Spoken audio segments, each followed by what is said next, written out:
जय गुरुदत्त। श्री शुक उवाच।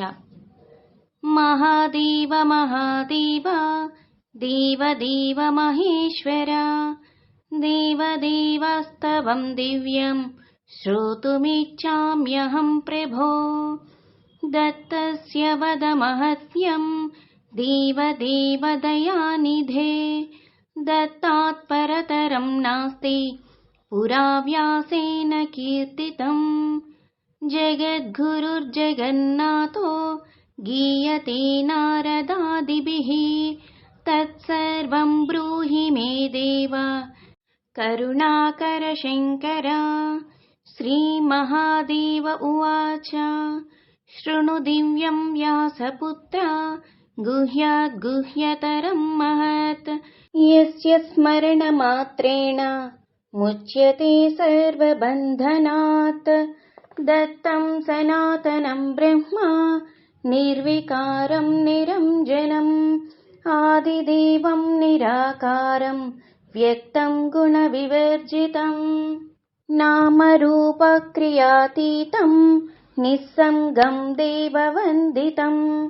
नारायणं शिवं शुद्धं दृश्यदर्शनवन्दितं। परेशं पार्वतीकान्तं रमाधीशं दिगम्बरं। निर्मलो नित्यतृप्तात्मा नित्यानन्दो महेश्वरः।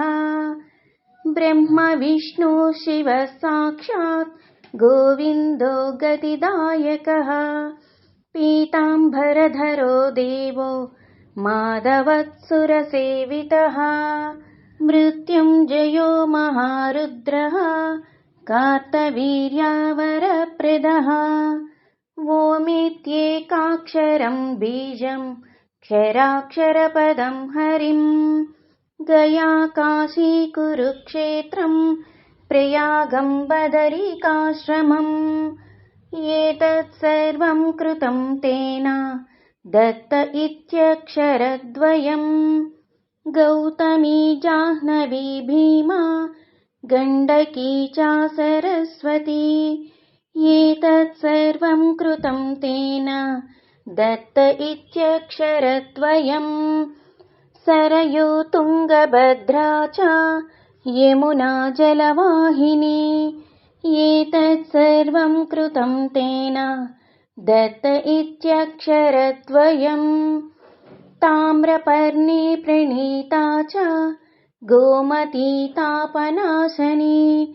एतत् सर्वं कृतं तेन दत्त इत्यक्षरद्वयम्।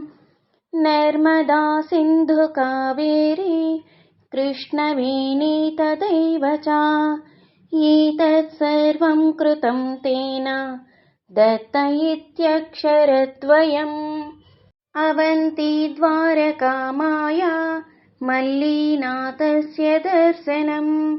एतत् सर्वं कृतं तेन दत्त इत्यक्षरद्वयम्। अयोध्या मधुरा काञ्ची रेणुका सेतुबन्धनम्। एतत् सर्वं कृतं तेन दत्त इत्यक्षरद्वयम्। द्वादश ज्योतिर्लिङ्गानि वाराहे पुष्करे तथा।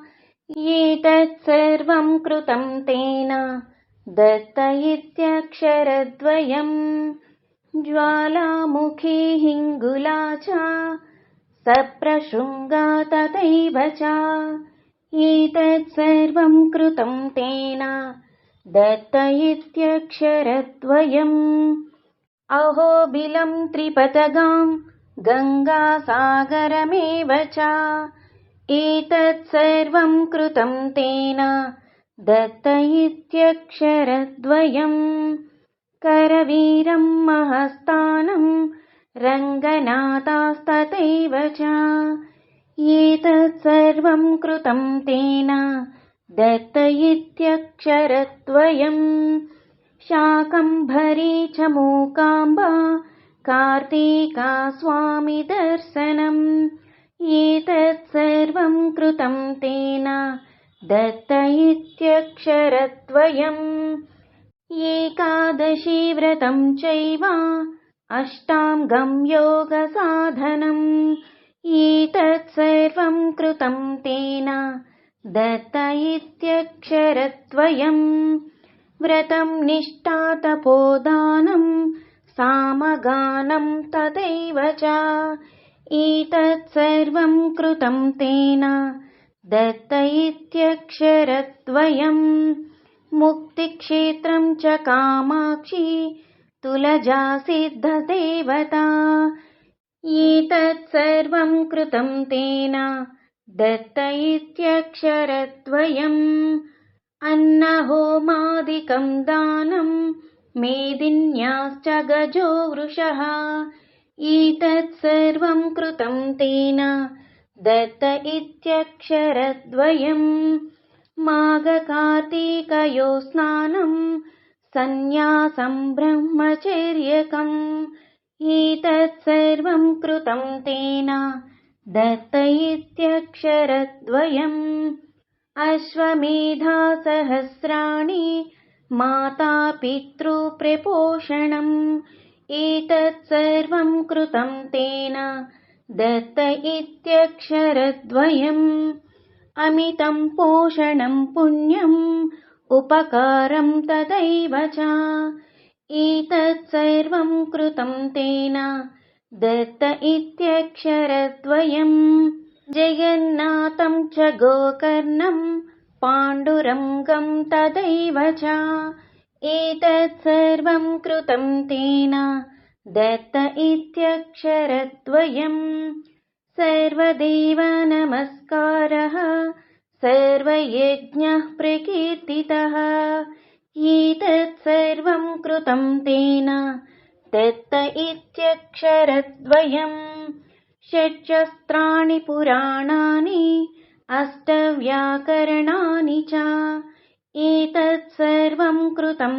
तेन दत्त इत्यक्षरद्वयम् सावित्रीं प्रणवं जप्त्वा चतुर्वेदां च पारग एतत् सर्वं कृतं तेन दत्त इत्यक्षरद्वयम् कन्यादानानि पुण्यानि वानप्रस्थस्य पोषणम् एतत् सर्वं कृतं तेन दत्त इत्यक्षरद्वयम् वापीकूपतटाकानि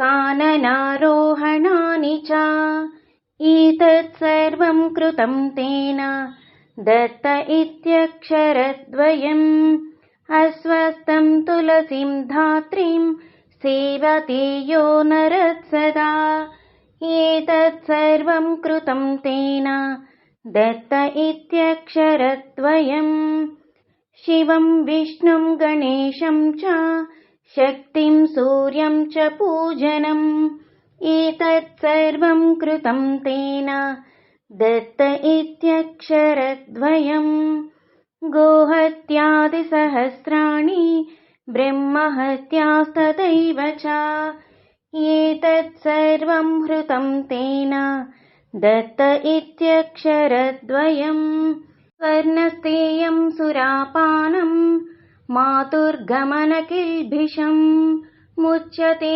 सर्वपापेभ्यो दत्त इत्यक्षरद्वयम् स्त्रीहत्यादिकृतं पापं बालहत्यास्तथैव च मुच्यते सर्वपापेभ्यो दत्त इत्यक्षरद्वयम् प्रायश्चित्तं कृतं तेन सर्वपापप्रणाशनम् ब्रह्मत्वं लभते ज्ञानं दत्त इत्यक्षरद्वयम् कलिदोषविनाशार्थं जपेदेकाग्रमानसः श्रीगुरुं परमानन्दं दत्त इत्यक्षरद्वयम् दत्त दत्त इदं वाक्यं तारकं सर्वदेहिनां श्रद्धायुक्तो जपे नित्यं दत्त इत्यक्षरद्वयम् केशवं माधवं विष्णुं गोविन्दं गोपतिं हरिं गुरूणं पठ्यते विद्यान् नेतत् सर्वं शुभावहम् निरञ्जनं निराकारं देवदेवं जनार्दनं मया युक्तं जपे नित्यं पावनं सर्वदेहिनाम् आदिनाथं सुरश्रेष्ठं कृष्णं श्यामं जगद्गुरुं सिद्धराजं गुणातीतं रामं राजीवलोचनं नारायणं परब्रह्म लक्ष्मीकान्तं परात्परम् अप्रमेयं सुरानन्दं नमोदत्तं दिगम्बरम् योगिराजो त्रिवरदा सुराध्यक्षो गुणान्तकः अनसूयात्मजो देवो देवतागतिदायकः गोपनीयः प्रयत्नेन अयं सुरमुनीश्वरैः समस्तऋषिभिः सर्वैर्भक्त्या स्तुत्या महात्मभिः नारदेन सुरेन्द्रेण सनकाद्वैर्महात्मभिः गौतमेन च गर्गेण व्यासेन कपिलेन च वासुदेवेन दक्षेण अतिभार्गवमुद्गलैः वसिष्ठप्रमुखैः सर्वैर्गीयते सर्वमादरात् विनायकेन रुद्रेण स्वामिना कार्तिकेन च मार्कण्डेयेन धौम्येन कीर्तितं स्तवमुत्तमम् मरीच्यादिमुनीन्द्रश्च शुककर्दमसत्तमैः अङ्गीरकृतपौलस्य भृगुकश्यपजैमिनिः गुरुः स्तवमधीयानो विजयी सर्वदा भवेत् गुरुसायुज्यमाप्नोति गुरुनामा पठेद्बुधः गुरुः परतरं नास्ति सत्यं सत्यं न संशयः गुरुः पादोदकं पीत्वा गुरोर्नामा सदा जपेत् तेऽपि सन्न्यासिनो ज्ञेया इतरे